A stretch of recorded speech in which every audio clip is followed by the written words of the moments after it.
Então, seu Magela, só para começar, eu sou Patrícia, eu sou estudante de Engenharia Civil da UFC. Certo. Eu estou fazendo um trabalho sobre a avaliação dos usos de sistemas ecológicos. Posso calentar uma coisa aqui? Sim. Paulo. Tá. Oi, Paulo. Sim. Peça ela ao meio-dia, eu lembro ela também. Ok, tá fechado. Tá bom. Sim. Então, o meu trabalho é sobre a avaliação de sistemas, do uso de sistemas ecológicos em construções em Fortaleza, né? Para ver práticas atuais e visão dos empreendedores em construções futuras, né? Certo. Então, eu começo a entrevista com a filosofia sustentável, né?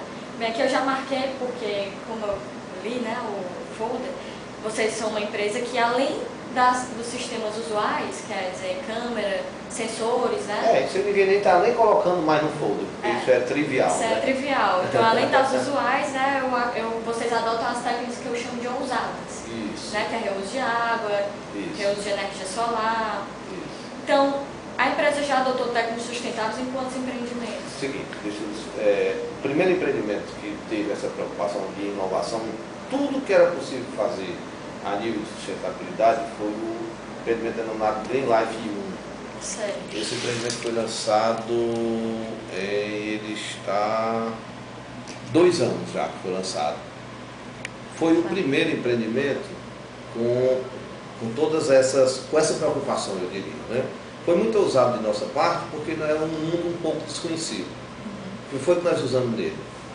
Nós usamos tudo que é possível fazer com energia solar. Ou seja, a solar está sendo usada para aquecimento de água, de todas com quase todas as possibilidades. Por exemplo, a piscina é aquecida, porque realmente a nossa água de piscina nossa é muito fria, né? Só quem toma banho é criança, por conta do vento. Então as águas são muito frias. Então a piscina é aquecida, os chuveiros do casal e do segundo quarto também é aquecido através da energia solar. Nós estamos transformando a solar em elétrica, apesar de ser um pouco cara, mas serve também, nós estamos fazendo pontual, né? Isso não é, em larga escala é a solar para aquecimento, todo o prédio está contemplado. Solar para iluminação, nós estamos usando somente na entrada, na guarita de entrada e para iluminar os portões.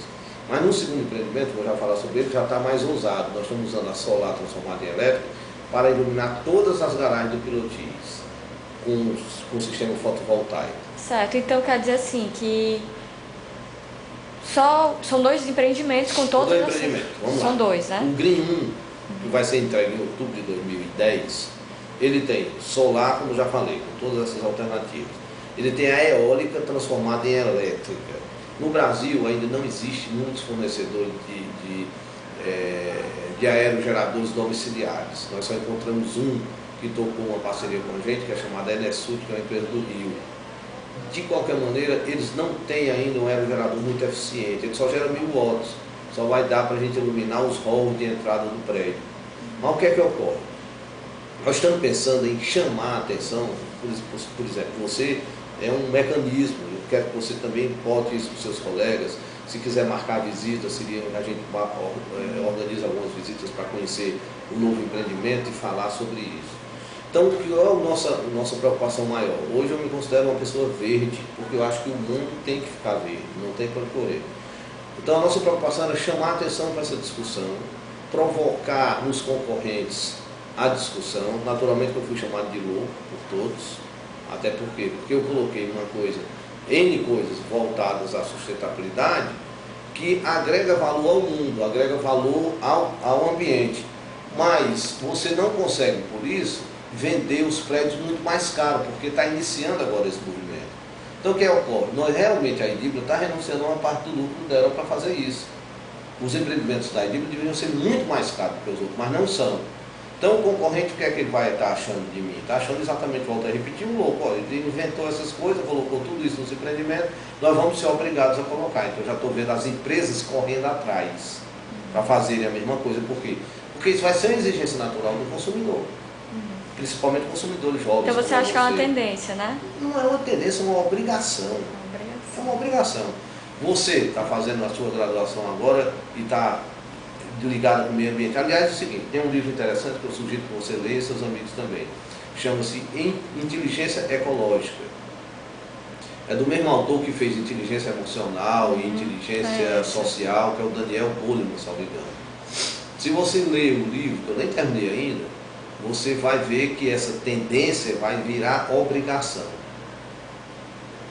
Então, países outros mais modernos, que não tem nossa cabeça, que são privilegiados em termos de mentalidade, Dinamarca, Noruega, já não existe mais essas aberrações que a gente continua fazendo aqui.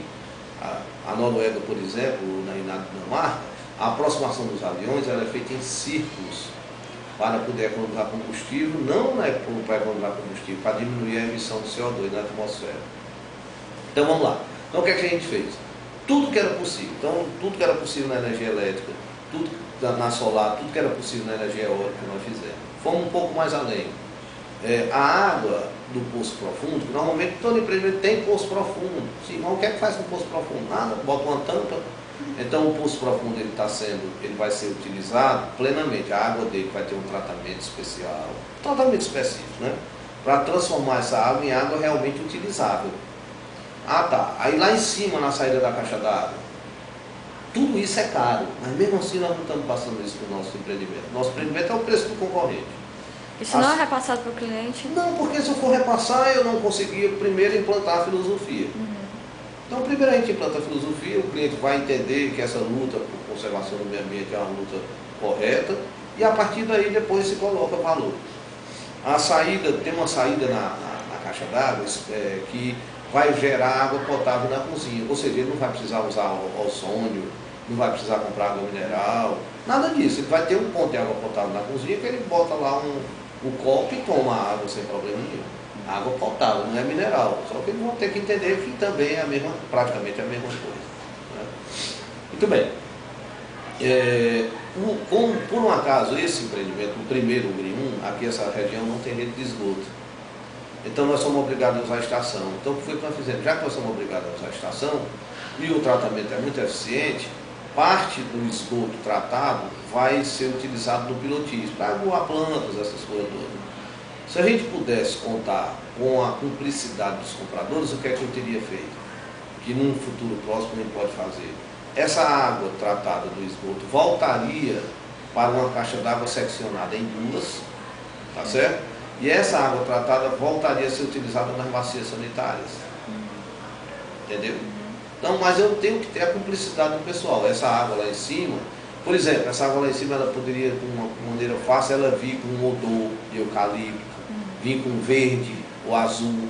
Basta botar umas pastilhas lá. Você sabe que tipo de tratamento está sendo usado para esses efluentes? Uma estação de tratamento de esgoto normal, um sistema anaeróbico. Anaeróbico? Um sistema normal. E o que é que está fazendo com os resíduos? Sim, o resíduo depois de tratado, ele tem que ir para a rede pública, né? Aí vai. Não tem quando correr, não tem onde botar não, tem que ir para a rede pública. Mas eles vão tratados, né? Aliás, seria muito interessante, mas é uma coisa de política muito complexa. Se, mesmo tendo rede de esgoto, se os prédios tivessem uma estação de tratamento de esgoto, porque você já colocaria o esgoto tratado na rede. Quer dizer, preventivamente você já estava dando um tratamento interessante, né? Não sei se a companhia consegue tratar tudo isso à altura e corretamente. Já estaria fazendo isso. E teria a liberdade também de reutilizar esse esgoto tratado. Né? Teria que ter uma política de benefício, tá? Mas tem coisa de política no meio e tal, não sei como é que seria isso. É meramente uma sugestão. Muito bem. Com relação às coisas tradicionais, a gente nem fala mais, tem sensor de presença, tem não sei o quê, essas coisas todas tem. Então vamos só seguir aqui. Então, são dois que tem todas essas tecnologias, né? Só que nós estamos avançando no segundo. Avançando. Você vai gravar, depois você volta aí para a sua resposta. No segundo, nós estamos tendo a preocupação agora diferenciada. O primeiro empreendimento, que vai ter esquadrilha de PVC com vidro duplo.